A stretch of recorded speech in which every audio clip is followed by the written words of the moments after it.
Coucou à vous. Aujourd'hui, nous allons nous pencher en quelque sorte, nous lever le regard vers le ciel intérieur où se profile maintenant la 47e clé génétique. Et même si elle n'est plus là, parce que chaque clé, souvenez-vous, reste environ 5 à 6 jours dans le ciel, elles sont toujours en nous. Toutes les clés sont en nous. Et il nous suffit simplement de sentir une résonance avec leur thématique pour qu'elles nous livrent leurs secrets, qui sont en fait nos secrets. Nos secrets, nous sommes riches, riches, riches de secrets, comme des kaléidoscopes. Voilà. Donc, prenons un moment simplement pour que notre esprit puisse devenir plus calme, peut-être en ralentissant consciemment la respiration, peut-être simplement en soufflant plusieurs fois. Ah. Et en atterrissant en quelque sorte dans cet instant présent qui est toujours, toujours, toujours là. C'est notre vaisseau magique, n'est-ce pas? C'est même l'essence même de qui nous sommes.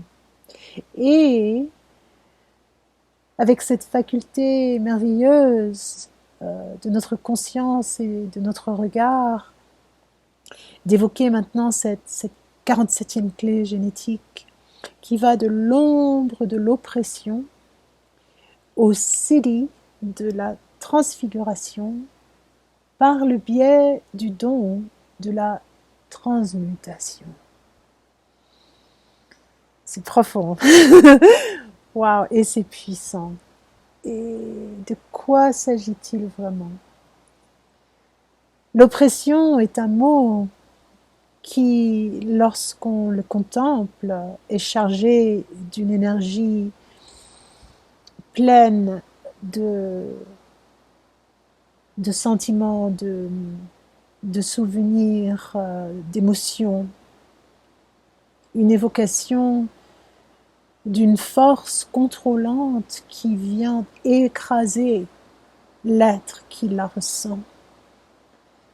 Sentir l'oppression, c'est sentir une pression et sentir la définition de qui l'on pense être ou de ce à quoi l'on s'identifie.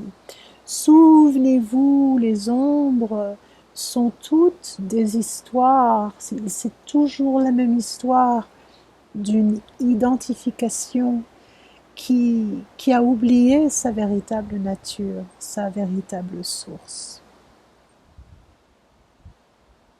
Et ça peut se manifester de bien des manières différentes.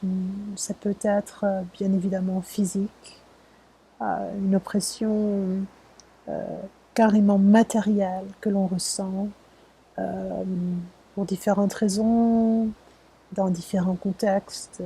On est peut-être en prison, peut-être qu'il y a une personne qui écoute cette contemplation, cette méditation actuellement et qui ne peut pas sortir de chez elle. Peut-être aussi est-elle enfermée ailleurs, à l'hôpital, que sais-je. Il y a l'oppression euh, émotionnelle comme celle de la crise d'angoisse, n'est-ce pas? D'une pensée qui va happer sans cesse l'attention, ton attention précieuse, en te faisant tourner en rond dans un espace qui devient donc de plus en plus restreint et lourd et pesant et oppressant. Et peut-être que cet espace est celui auquel tu t'identifies en disant c'est moi, je suis opprimé, n'est-ce pas? Tout ça, c'est dans le domaine vraiment de ce monde ici-bas où l'on évolue euh, à travers une dynamique sensorielle essentiellement, une dynamique mentale, une dynamique émotionnelle qui a tendance à se couper de sa réalité intérieure plus profonde. Alors, qu'est-ce que je veux dire par là? Bien évidemment, ce que je viens de décrire, il n'y a aucun jugement, c'est un ressenti qui peut exister, qui est là et qui est légitime. Et quand il est là, il mérite, il mérite qu'on se pose et qu'on le regarde. Euh, je ne sais plus qui a dit il n'y a pas de prison plus efficace que celle dont tu n'es pas conscient, n'est-ce pas? Donc, quand on se pose dans l'instant présent, l'esprit va se pacifier et va, en se pacifiant, devenir plus silencieux et ça va nous donner un espace intérieur qui est une intelligence, celui d'une intelligence plus profonde, comme celle du ventre, par exemple, où nous allons pouvoir découvrir la magie de la transmutation. Alors, qu'est-ce que la transmutation? C'est une dynamique intérieure qui transforme l'être dans son essence, d'où bien évidemment l'évocation du plomb qui se transforme en or. C'est un changement ontologique de l'être, de qui tu penses être en qui tu es vraiment. Tu t'en rapproches, nous nous en rapprochons, et ce rapprochement, c'est comme un mariage, c'est comme une retrouvaille de notre perception, de notre attention avec notre essence de qui nous sommes vraiment. Et c'est au-delà des mots. Et en même temps, nous utilisons les mots pour le décrire, sachant, comme toujours, que la carte n'est pas le territoire. Même si les mots sont des vibrations emplies de sens, qui peuvent toucher cette vérité parce qu'ils en émanent. Lorsqu'ils le font, les sons ne sortent pas de la tête, mais ils viennent du ventre et du cœur. Et nous pouvons donc y baigner et sentir que notre forme se transforme, qu'elle mute, que nos cellules s'imprègnent de cette vibration, de cette fréquence qui est celle de la lumière, qui est celle d'une réalité supérieure et fondamentale de qui nous sommes vraiment.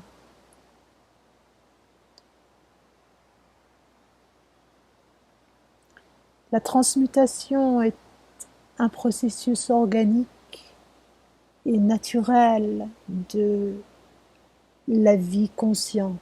Et tu es cela, tu es la vie consciente. C'est ta vie, c'est ta conscience.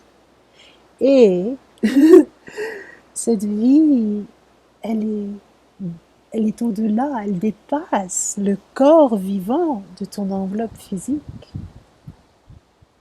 C'est une émanation de ton être véritable qui est au-delà, que l'on puisse l'appeler l'âme ou l'essence, ou quel que soit le nom que l'on lui donne. On peut aussi dire le je suis. C'est le je suis.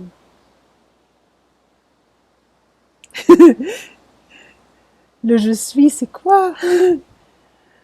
C'est peut-être comme la lumière qui crée l'arc-en-ciel, d'où la transfiguration, le Sri, qui va venir maintenant illuminer de l'intérieur ce processus de transmutation qui est parti d'une densité tellement prégnante d'oppression, celle du plomb, n'est-ce pas, pour, à travers le souffle que l'on peut dire sacré, le souffle qui crée, n'est-ce pas, témoigner et ressentir la transformation des atomes eux-mêmes. Parce que l'ombre ou l'ego ou l'oppression, c'est une vibration de peur qui serre, qui comprime, qui ferme. Elle est là à cause du passé, à cause du futur, à cause de l'ignorance du moment présent. Le moment présent est éternel, ne meurt pas. Et quand l'on retrouve cette vérité fondamentale de notre immortalité, n'est-ce pas? Ce point serré, cette contraction profonde jusqu'au périnée, jusqu'à la plante des pieds dans le corps humain, se relâche parce que nous la relâchons. Nous y apportons plus cette ténacité, n'est-ce pas, inconsciente. Nous lui permettons donc de se détendre. Cette détente ouvre l'espace pour la transmutation. Et la transmutation appelle une transfiguration qui est comme l'apogée du processus de la remémoration de qui tu es vraiment, c'est-à-dire lumière.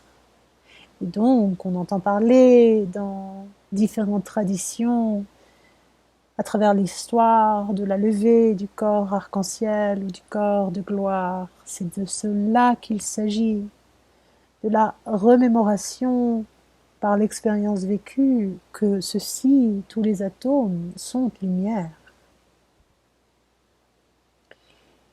Et la figure, qui est la face de l'âme, quelque part, lorsqu'elle se voit dans le miroir et qu'elle se souvient de qui elle est vraiment, s'illumine du sourire de l'amour, de ce sourire solaire qui est équanime et qui va réchauffer et permettre à tous les êtres de baigner dans leur lumière, dont l'univers est un miroir. Voilà, donc j'espère que ces paroles, que l'esprit qui les anime, qui est le même, c'est notre esprit, c'est un esprit, il passe à travers le mien en l'occurrence, avec mes cordes vocales.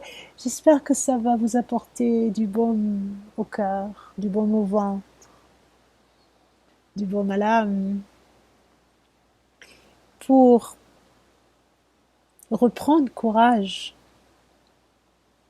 lorsque les contingences peuvent sembler aussi sombres et aussi oppressantes, n'est-ce pas?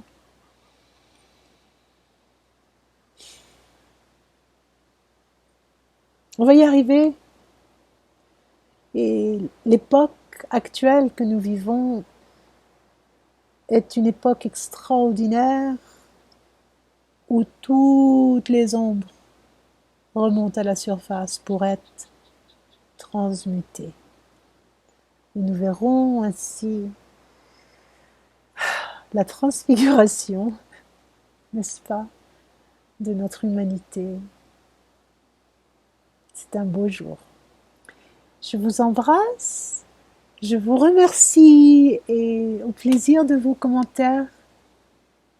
Pensez à appuyer sur le, comment ça s'appelle, le pouce, like, et même à souscrire à cette chaîne. Il y a beaucoup d'autres choses qui viendront sur la cascade, la cascade intérieure qui, voilà, que j'espère elle est à votre service, au nôtre.